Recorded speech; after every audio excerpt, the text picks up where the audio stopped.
여러분 반갑습니다. 오늘 또 개혁교회 예배 예전 여섯 번째 시간이네요. 여섯 번째, 지난주에 다섯 번째였고 여섯 번째 시간 주기도문으로 주기도문으로 기도하시고 시작하도록 하겠습니다. 하늘에 계신 우리 아버지여, 이름이 거룩히 여김을 받으시오며 나라 임하옵시며 뜻이 하늘에서 이룬 것 같이 땅에서도 이루어지이다. 오늘날 우리에게 일용할 양식을 주옵시고 우리가 우리에게 죄 지은 자를 사하여 준 것 같이 우리 죄를 사하여 주옵시고 우리를 시험에 들지 말게 하옵시고 다만 하게서 구하옵소서. 대개 나라와 권세 영광이 아버지께 영원히 있사옵나이다. 아멘. 네, 오늘 내용은 예수님의 예배와 예전 이해와 새로운 그러한 시도라는 그러한 제목으로 공부를 해보도록 하겠습니다. 개혁교회 예배와 예전은 우리가 올해부터 이제 2023년부터 저렇게 시작을 했는데요. 예배라는 것이 이제 어떤 의미가 있는 것인가? 우리가 예배의 그러한 어떤 기원, 그리고 예배의 그러한 의미, 그리고 어떤 예배의 형태를 우리가 가지는 것이 좋을 것인가? 이런 것들을 그러니까 하우스 처치의 그러한 공동체의 관점에서 한번 생각해 보면서 어떠한 예배 모습으로 변화해 나가며 준비를 해가는 것이 좋을까라는 그러한 모습을 그리면서 공부를 했으면 좋겠습니다. 그것을 위해서 이제 저희가 개혁교회 예배 예전이라는 정일웅 교수님, 총장님께서 쓰신 책을 공부를 하고 있는데요. 이제 과연 예배라는 그러한 것이 바로 구약의 아담과 하와의 어떤 그러한 하나님과의 교제, 어떤 그러한 부분들에서도 어떤 예배 요소들이 있었다라는 것들을 살펴보았고, 그 이후로 족장 시대라던가 아브라함, 이삭, 야곱이 되겠죠. 모세가 어떤 성막에서 하나님과 교제한 것들, 그리고 또 유대 회당의 예배의 모습들. 회당이 많이 있죠. 유대인들이 이제 회당에 모여서 예배를 드리는 거죠. 과거처럼 그렇게 제사로 드리는 것이 아니라. 그래서 이제 그러한 것들을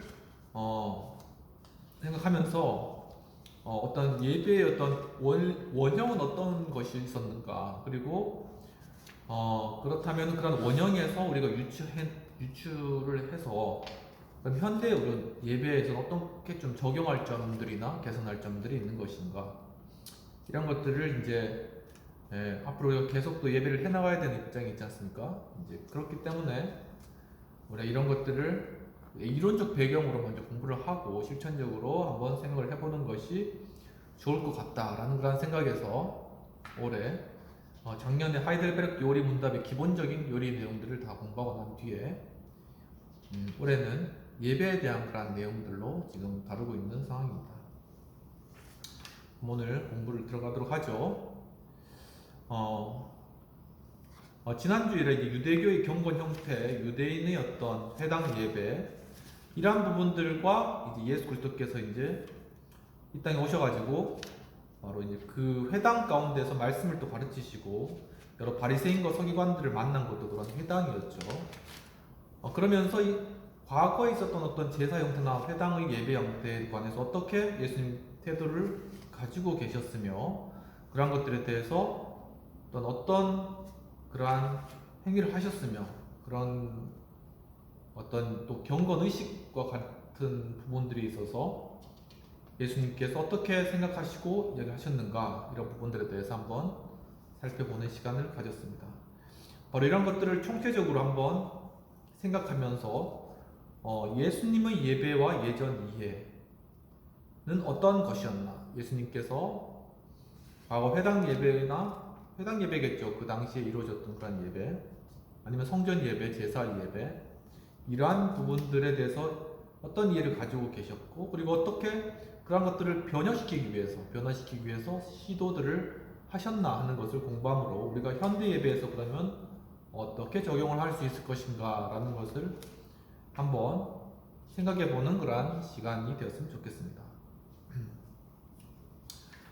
예수님이 그 말씀과 행동에서 예배의 올바른 이해와 예배의 예전 모습의 새로운 시도를 보여준 것은 구체적으로 구제하는 것, 기도하는 것, 금식하는 것에 대한 표현들 외에도 식탁의 교제 사건에 대하여 언급한 말씀들에서 확인할 수가 있습니다.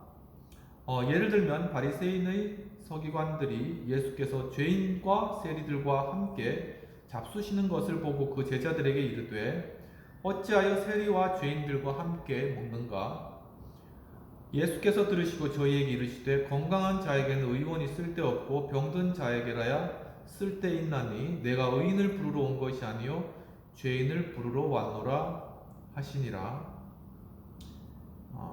오병이어로 5,000명을 먹이신 기적의 사건, 한 여인이 향유 옥합을 깨뜨린 사건, 예수님이 바리새인이 두령의 집에서 떡을 잡수신 사건, 죄인을 영접하고 음식을 같이 먹는다고 비난받는 사건, 인자는 와서 먹고 마시며 말하기를 보라 먹기를 탐하고 포도주를 즐기는 사람이요 세리와 죄인의 친구로다 하니 지혜는 그 행한 일로 인하여 옳담을 얻느니라는 그런 말씀.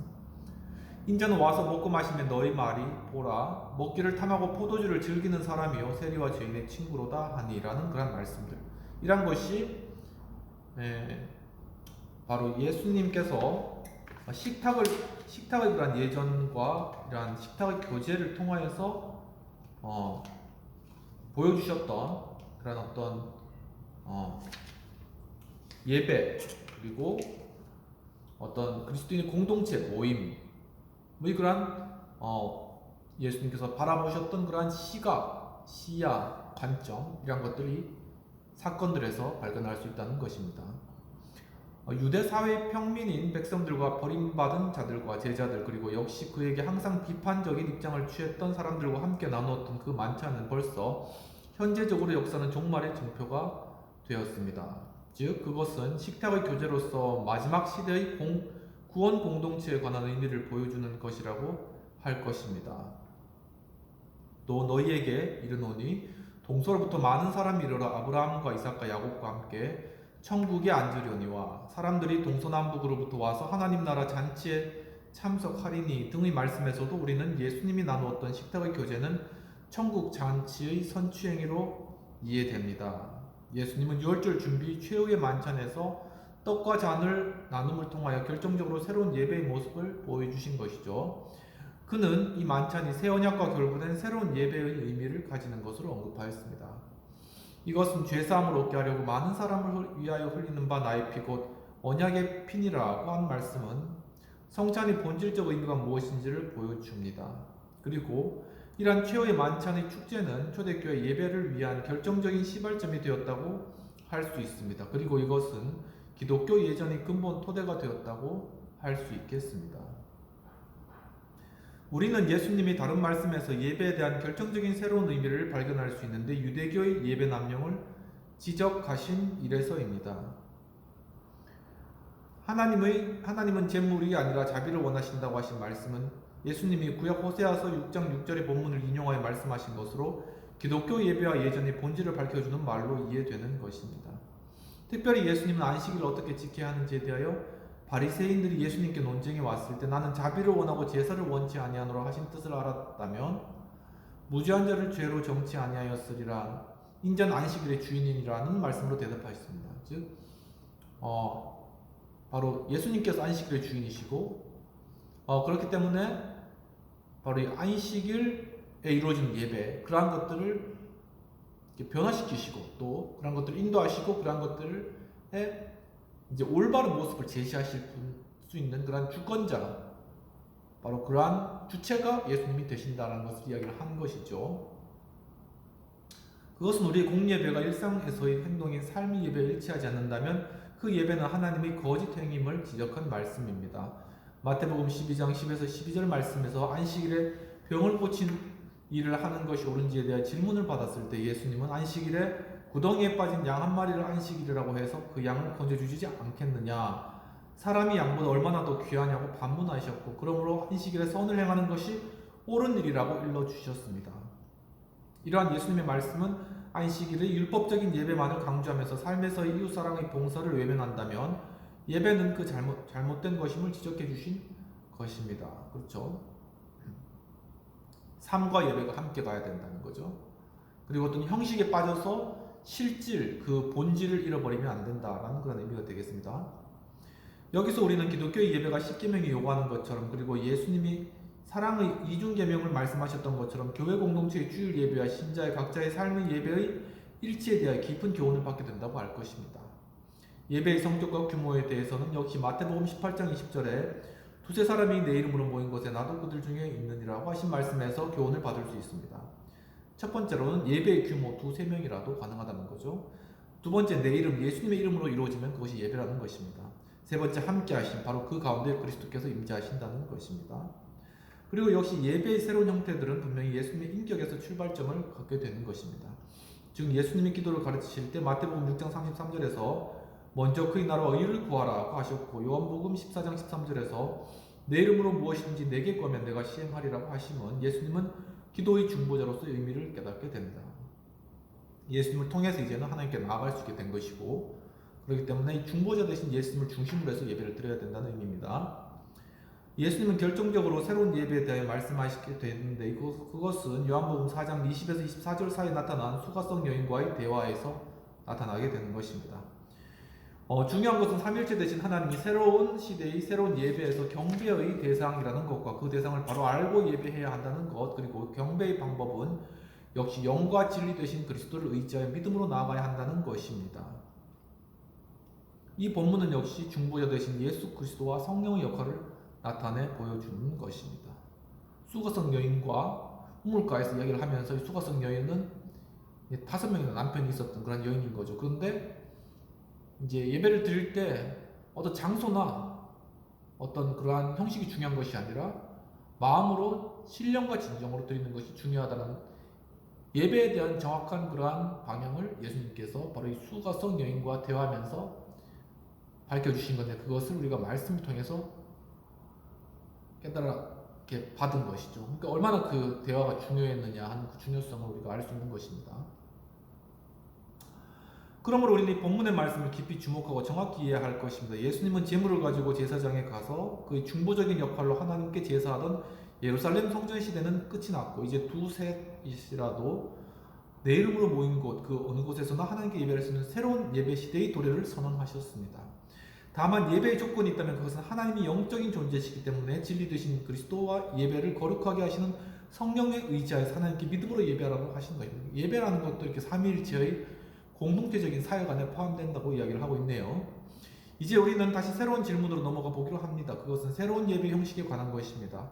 예수님이 새로운 시대에 새로운 예배의 의미를 규정하셨다면 그에게서 우리는 새로운 예배 형식을 발견할 수 있는가? 그리고 그 어떤 순서에 상응하는 예배 형태나 예배의 요소가 있는가 하는 질문을 가지게 됩니다. 이러한 질문의 대답은 예수님이 일러주신 말씀에서 오늘날 예전의 요소와 형식에 관한 근거를 발견할 수 있다고 봅니다. 즉 이제 신약에서 예수님께서 이제 밝혀주시고 말씀해주신 그러한 여러 가지 예배 요소들이 있죠. 그런 것을 한번 살펴봄으로 말미암아 우리가 예배에서 꼭 있어야 될 그런 요소는 무엇인가, 그리고 우리가 개선해야 될 건 무엇인가, 그런 것을 알아보자는 그런 의미가 되겠습니다. 첫 번째는 주기도문이다. 주기도문은 원래 예수님이 그 제자들에게 이렇게 기도하라고 하시면서 기도의 모범을 교훈하신 것입니다. 그런데 신약 성경 연구가들은 바로 이 기도문은 유대교의 예전적 형식을 띠고 만들어진 예배 모범으로 해석하고 있습니다.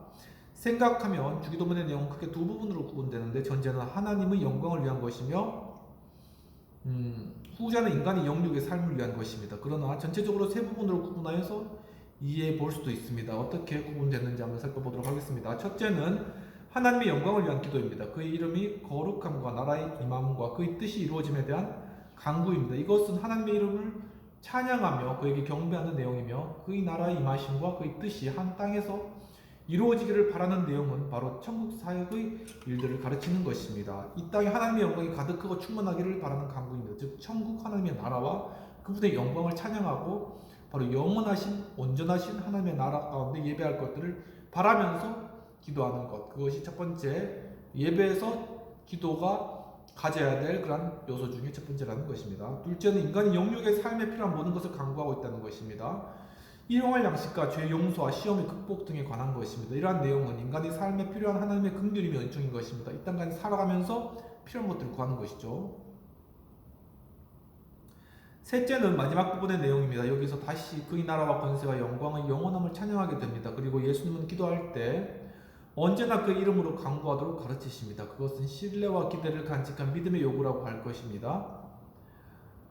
그리고 먼저 그의 나라와 그의 의를 구하라고 하시고 그것이 전제될 때 그 외 모든 필요는 채워주신다고 약속하고 있습니다. 기도의 전제적 권은 언제까지나 신뢰와 기대와 인내가 동반된 믿음이 강조됨을 볼 수 있습니다. 믿음으로 인내로 끝까지 기도하되 먼저는 하나님의 나라와 하나님의 그 영광 그것을 위해서 기도하고 그 다음에 우리의 필요를 위해서 기도할 때 하나님께서 모든 것을 다 아시고 우리에게 채워주신다. 이러한 기도를 예배 가운데 중요한 요소로 가져야 한다는 그런 내용이 되겠습니다. 두 번째는 세례의 명령입니다. 예수님이 세례를 베풀도록 명하신 말씀에서 예전의 중요한 요소를 발견할 수 있는데 마태복음 28장 19, 20절과 요한복음 4장 1에서 2절과 마가복음 16장 16절의 말씀과의 관계에서 예수님이 세례를 준 일이 있는가에 대한 질문은 여전히 분명한 대답을 제시하고 있지는 못합니다. 그러나 마태복음 3장 13에서 17절에 나타나는 예수님이 직접 세례를 받으셨던 사건의 의미는 결코 외면할 수 없는 중요한 것이 되겠습니다. 그는 세례를 받으실 필요가 없는 분이시지만 세례의 본을 보여 중요한 그리스도 교회의 예식이 되게 했기 때문입니다. 그리고 예수의 세례받음은 그의 인류 구원을 위한 공적 사역의 시작을 알리는 표가 되는 것입니다. 그렇죠. 이 세례라는 것을 통하여서 바로 이 교회 가운데 행해야 될 그러한 중요한 그러한 모습을 나타내 주신 것이고 중요한 예전의 한 형태를 보여주신 것이 되겠습니다. 그리고 세 번째는 설교와 성만찬이다. 예수님은 부활하신 그날 오후에 엠마오로 가는 두 청년을 여로에서 만나 그들과 길에서 대화를 나누게 되었고 엠마오에 당도했을 때 이미 날이 저물어 청년들의 권유로 그들의 집에 들어가 함께 만찬을 나누시게 됩니다. 그들의 대화에서 우리는 오늘날 기독교가 행하는 두 형태의 예배 형식의 그 전형을 발견할 수가 있는데 그것은 예전의 두 요소로서 하나는 설교 형태이며 다른 하나는 성찬의 형태가 되는 것입니다. 이제 이 두 청년은 그들이 경험한 것을 고백하는데 그들은 저녁 만찬에서 축사하시고 떡을 떼어 줄 때 그들의 눈이 밝아져 그분이 주님이라는 것을 알게 되는 것입니다. 즉 말씀으로 선포되고 성찬을 행했을 때 그들이 눈을 뜨게 되고 예수님이라는 것을 알아보게 된다는 것이죠. 이것이 예배의 말씀과 성찬이 그러한 요소가 된다는 것입니다. 그리고 엠마오로 향하는 길에서 동행하신 부활의 주님이 그들에게 메시아 사건에 대한 구약의 예언과 그 말씀의 성취에 관하여 성경을 풀어주셨는데 말씀을 강론해 주셨죠. 우리 속에서 마음이 뜨겁지 아니하더냐 고백을 그때 들었던 제자들이 하게 되는 것입니다. 이것은 성만찬의 원형으로 해석됩니다. 특히 예수님이 부활하신 후에 주님으로 나타나셔서 행하신 만찬으로서의 중요한 의미를 지니는 것입니다. 그러니까는 12제자가 했던 것은 예수님께서 십자가에 돌아가시기 전에 했던 그러한 만찬인 거죠. 그런데 엠마오로 가는 두 제자와 함께 식사를 했던 그러한 모습은 예수님께서 부활하시고 난 이후에 바로 그 제자들에게 나타나셔가지고 말씀을 전하시고 그 식사를 함께 하셨기 때문에 바로 온전하신 부활하신 예수 그리스도께서 첫 번째 행하신 그러한 성만찬의 모습이 되는 것입니다. 그렇기 때문에 엠마오로 가는 두 제자와 만나신 예수님의 이 사건이 굉장히 중요한 의미를 가지고 있다는 것이죠. 특히 예수님이 부활하신 후에 바로 중요한 의미를 지닌 것이고 독일의 유명한 예배 신학자 빌헬름 스텔리는 기독교 예배의 전형인 두 가지 형태에 대한 가장 성경적인 근거는 바로 이 엠마오 도상의 사건이라고 강조하고 이 내용에서 기독교 예배의 본질적인 의미를 찾아야 한다는 사실을 강조했습니다. 그렇죠. 우리는 이상의 세 가지 사건, 즉 주기도문, 세례, 성찬의 내용을 이미 예수님에 의하여 제시된 기독교 예배의 기본적인 내용으로 간주하게 되는 것입니다. 그리고 이제 초대교회로 이제 넘어가 보도록 하죠. 초대교회 이제 예배를 우리가 살펴보면은 어떻게 이제 예배가 발전되었는가 하는 것을 우리가 그 현대 신약 교회 우리 이 개신교 이 예배의 이 기독교 예배의 그러한 예식의 그 기원이 어떤가, 왜 이런 것들이 우리 예배 가운데 이루어지고 있는 것인가 하는 것을 캐치해낼 수 있는 그러한 공부, 그런 초대교회 그러한 예전을 살펴보므로 가능하다. 그런 내용입니다. 초대교회 예배의 신학적 근거는 무엇인가? 첫 번째로 초대교회 예배는 예수의 종말론적인 복음적 사명에 근거하고 있다. 종말론적인 복음의 사명은 예수의 부활사건 이후 사도들이 전했던 복음 전파에 관한 것이다. 회개하라 천국이 가까워왔느니라. 종말론적이죠. 이러한 복음 전파를 초대 기독교 예배의 근본 바탕으로 삼았던 것입니다. 예수의 지상사역에서 선포된 하나님의 통치는 죽음으로 끝난 것이 아니라 부활하심과 오순절에 임하신 성령의 부어주심의 역사적 사건에서 경험되었고 복음 전파를 통하여 인간을 구원하시는 하나님의 역사는 성령 은혜 가운데 지속된다는 확실성을 제자들이 인식하게 되었습니다. 그러니까 어떤 인간적인 노력에 이 복음이 전파되거나 교회가 생기는 것이 아니고 예수 그리스도의 부활과 승천, 이 예수 그리스도의 그 부활의 생명, 바로 이 생명 자체가 주체가 되어서 바로 이 제자들을 통하여서 이 땅 가운데 교회를 만들어내고 있다는 거죠. 계속. 그리고 이 교회를 하나의 교회인데 각 지교회로 계속 이렇게 복음을 전파하면서 그 가운데 교회를 세워가는 것. 바로 이것은 성령의 역사라는 거죠. 예수 그리스도의 부활의 생명의 그러한 역사이고 누가 인간의 노력이 된 것이 아니라 바로 이런 주님의 성령의 그러한 일하심이고 부활의 생명에 근거한 하나님의 주권적인 역사이다. 이 예배 역시 그렇다라는 겁니다. 그래서 우리는 이 예배 임할 때 우리가 예배를 주도하거나 우리가 예배를 만들어가는 것이 아니라 이 예배를 하나님께 열어드리면 하나님께서 이 예배를 통하여서 참여하는 자들에게 은혜를 베푸시고 또한 말씀을 주시고 그리고 주님의 백성 삼으시고 그 가운데 하나님의 역사를 행해 나가시는 것이죠. 이 생각을 바꾸면 안 된다는 겁니다. 네, 이제 구원은 예수에게서 시작되어 역사적 과정에서 진행되며 이루어지고 있는 것입니다. 그것은 인간들에게 현재와 미래를 밝혀주는 중요한 의미를 가진 것입니다. 그리고 현재적인 구원의 실현에 대한 증거는 모든 기독교의 예전적인 사건에 영향을 주게 되었던 것입니다. 둘째, 예수님의 죽음과 부활이 역사적인 사건이 되겠습니다. 예수님의 죽음과 부활은 초대 기독교 예배의 근거를 위해 중요한 의미를 갖게 되는데 그것은 다만 그의 십자가의 죽으심과 부활을 통한 구원이 전파에서만 찾는 것이 아니라 예전적인 모임을 위한 중심과 새로운 시작의 모형이 되었던 성만찬에서도 발견했던 것입니다. 성만찬 우리가 하려면은 예배를 드려야 되죠. 바로 성만찬의 예식을 통하여서 예수 그리스도의 대속적인 죽으심과 부활이 매번 반복되는 것이죠. 그것을 통해 우리의 영혼과 마음 깊은 곳에 바로 그리스도의 그러한 부활의 생명이 새겨지는 것이고 그것과 동시에 하나님의 나라가 임하는 것이고 교회가 시작되는 것이다. 그런 내용을 나타내고 있는 것입니다. 그렇기 때문에 성만찬이 굉장히 중요하다는 겁니다. 만찬의 축제는 부활 이후에 부활하신 주님의 현존하는 임재의 예포로 인식되었고 부활은 그의 죽으심에서 다시 살아나게 하는 구원의 능력과 관계된 것으로 이해되었습니다. 예수는 먼저 십자가의 죽음을 통하여 마지막 시대 하나님의 통치 실현과 연결된 과제를 종결짓고 이제 부활을 통하여 그것을 성취하게 되었습니다. 그리고 십자가와 부활은 인간을 위한 구원의 근본 토대로서 인식되었고 그것이 초대교회의 기독교 신앙의 지식과 예배를 위한 근본 바탕이 되었다는 것입니다. 즉 예수 그리스도의 죽으심 그리고 부활하심 그것이 근본 바탕이 되어서 이 모든 교회와 신학과 하나님 나라의 완성이 시작되었다라는 사실을 밝혀주고 있는 것입니다. 굉장히 통찰력 있는 그러한 내용이 되겠습니다. 세 번째, 오순절 성령 강림의 사건이 되겠습니다. 예수님이 지상에서 활동하신 것, 그의 죽으심과 부활과 오순절 사건은 본질적인 의미를 가지고 있는데 왜냐하면 오순절의 사건은 마지막 시대를 위하여 보내주기로 약속된 성령의 역사였기 때문입니다. 성령은 이제 초대교회 성도들에게 구원의 실제를 경험하는 하나님의 확실한 능력이며 신자들이 세상과의 관계에서 무엇에 의존하여 살아야 하는지를 보여주는 즉 삶과 섬김에 관련된 신앙과 기독인의 존재의 근거로 보았던 것입니다. 예배와 관련해서 성령은 예배에 임재하시어 하나님께 드리는 예배를 거룩하게 하며 예배하는 자들을 또한 영어롭게 하는 하나님의 능력으로 이루어졌습니다. 그러니까 우리 인간이라는 것이 참 연약한 존재죠. 그런데 그 연약한 존재 그리고 죄 많은 존재가 모여서 하는 그런 예배가 하나님 앞에 드린 예배가 어떻게 거룩해질 수 있느냐? 그것은 바로 예수 그리스도의 대속적 죽으심과 부활을 그러니까 그분의 죄 용서하심과 바로 그것을 통하여서 성령님께서 역사하심 그것을 통하여서 이 죄 많고 부족한 인간들의 모임 가운데 드려지는 예배가 하나님 앞에 올려질 때는 거룩한 예배로 되어진다는 사실입니다. 굉장히 놀라운 그런 사실인 것이죠.